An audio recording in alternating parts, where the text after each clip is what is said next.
हमेशा छोटी छोटी गलतियों से बचने की कोशिश किया करो, क्योंकि इंसान पहाड़ों से नहीं पत्थरों से ठोकर खाता है। शांति से भी दुखों का अंत हो जाता है और शांत चित्त मनुष्य की बुद्धि शीघ्र ही स्थिर होकर परमात्मा से युक्त हो जाती है। अपनी पीड़ा के लिए संसार को दोष मत दो, अपने मन को समझाओ। तुम्हारे मन का परिवर्तन ही तुम्हारे दुखों का अंत है। भगवान श्री कृष्ण कहते हैं, एक बार माफ करके अच्छे बन जाओ, परंतु दोबारा उस इंसान पर भरोसा करके बेवकूफ़ कभी मत बनना। मनुष्य की इच्छा अगर पूरी नहीं होती है तो क्रोध बढ़ता है, और इच्छा पूरी होती है तो लोभ बढ़ता है। इसलिए जीवन की हर स्थिति में धैर्य बनाए रखना। मुश्किलों से लड़ने वाला सफलता को पाता है, और बैठकर बहाने बनाने वाला वहीं का वहीं रह जाता है।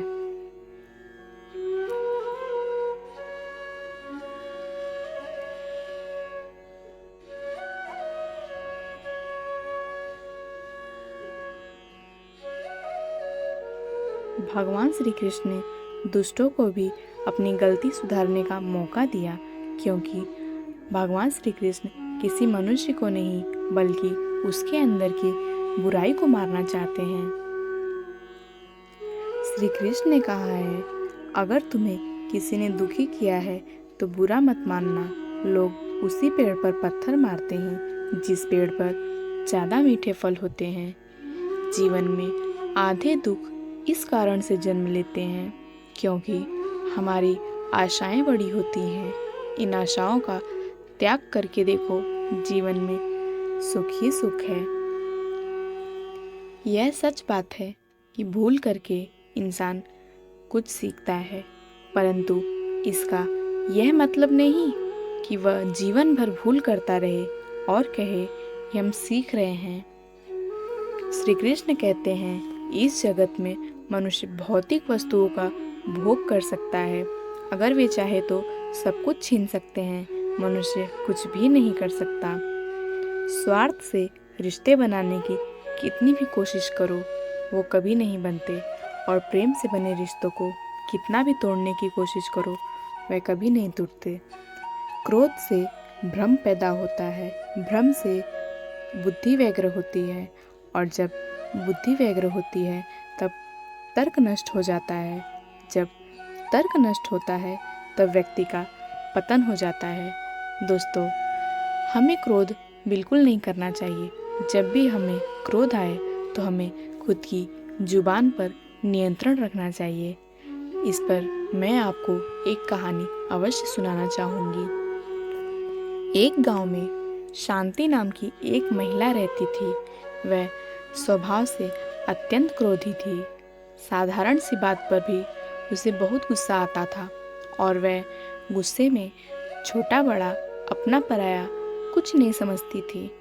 उस समय उसके जी में जो कुछ भी आता कह देती, जिससे उसके परिजन तो परेशान थे ही, साथ में शांति खुद भी परेशान रहती थी और अपने किए पर बहुत पछताती थी।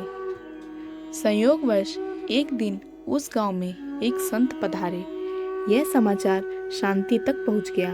शांति संत महाराज से मिलने चल दी। वहां पहुंचकर शांति ने संत महाराज को नमस्कार किया और बताया कि महाराज, मुझे बेवजह बहुत क्रोध आता है, जिससे मेरे अपने तो मुझसे दूर हो ही गए हैं, साथ में नगरवासी भी दूर हो गए।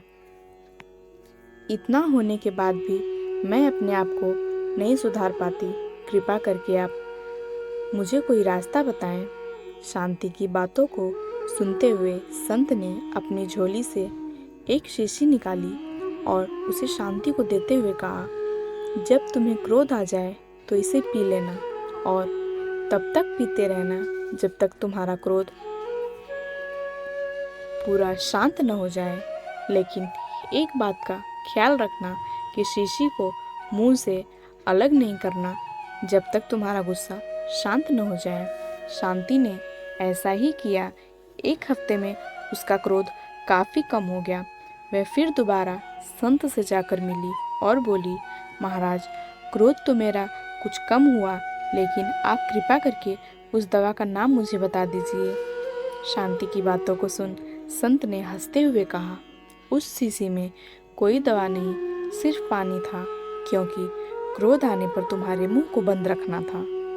इसलिए मैंने तुम्हें क्रोध आने पर पीने के लिए कहा, क्योंकि शीशी जब तक तुम्हारे मुंह में लगी रहेगी तुम बोल नहीं पाओगी, लोग तुम्हारे कटु वचनों से बच जाएंगे, तुम भी पश्चाताप की आग में जलने से बच जाओगी। दोस्तों, हमें इस कहानी से यह सीख मिलती है, जब भी क्रोध आए तो हमें मौन हो जाना चाहिए। क्रोध हर स्थान पर बुरा नहीं होता, लेकिन उसकी अति से बचना चाहिए। इसलिए बात बात में क्रोध नहीं करना चाहिए, बल्कि जहाँ उसकी वास्तव में ज़रूरत हो वहीं करना चाहिए। आपको यह कहानी कैसी लगी हमें कमेंट सेक्शन में ज़रूर बताएं, और अगर आपको वीडियो पसंद आई तो कृपया करके हमारे चैनल को सब्सक्राइब अवश्य कर लें। जय श्री कृष्ण।